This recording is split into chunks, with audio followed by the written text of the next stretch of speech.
Imagine feeling like the independence that you've been taking for granted for so many years falls to the floor and shatters. Being able to open your eyes, living your life normally, never thinking about the simple, insignificant things such as a car passing by or your neighbor walking your dog would be things that you'd never see again. For so many years, those images have not been seen for some people. And for some people, they've just never even been able to imagine them. We hear so many stories about people with cancer or diabetes, but we never really hear stories about the complexity of vision loss and how people deal with it. Blindness and vision loss are medical conditions that have been around for millions of years. And as technology in our society has evolved, we see how conditions, day-to-day living, and new inventions have greatly impacted people with vision loss in the 21st century. There's many different types of vision loss, but some are more common than others. Some you can be born with, and others just get progressively worse the older you get. For example, there's glaucoma, and glaucoma is popular for people 40 and up, and it's a disease where your optic nerve gets damaged. And then there's colorblind, and being colorblind, that is genetic, and you're born with it. And I'm sure we all know that colorblindness is whenever you can only see certain colors, and that's because of a color cone or multiple color cones that you're missing. For me, struggling with vision and wearing contacts or glasses for so many years, vision loss is a recurring fear that I have. And thinking about waking up one day to complete darkness is frightening.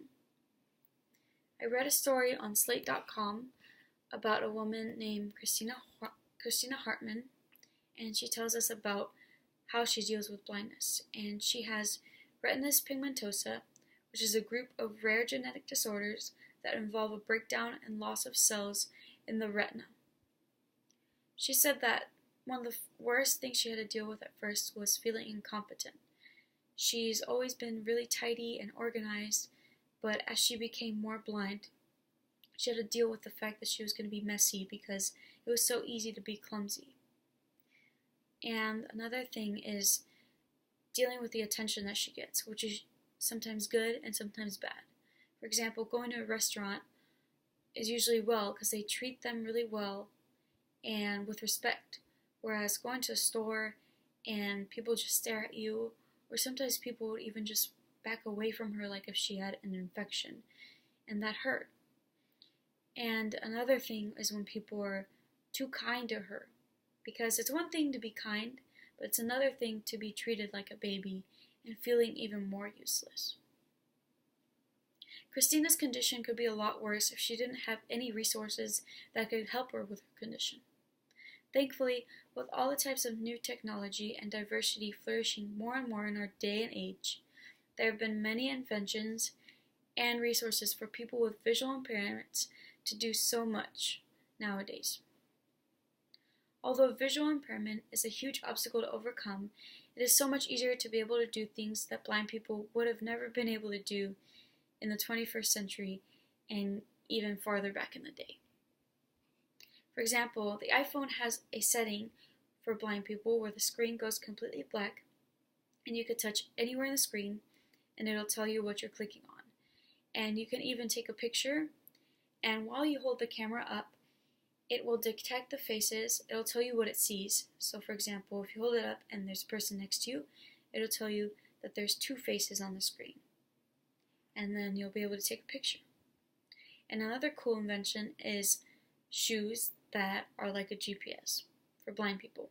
So basically, they'll tell you when to go left or go right by vibrating, or just vibrating if you need to go left on the left shoe, and then vibrating if you need to go right on the right shoe, and so on.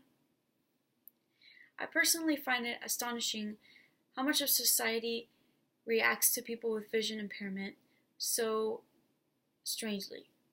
It gave me an insight on the fact that not every blind person has the same disease and how hard it is to be able to deal with them. I hope that you learn more about blindness and vision loss and this opens your mind to many different facts that you didn't know about.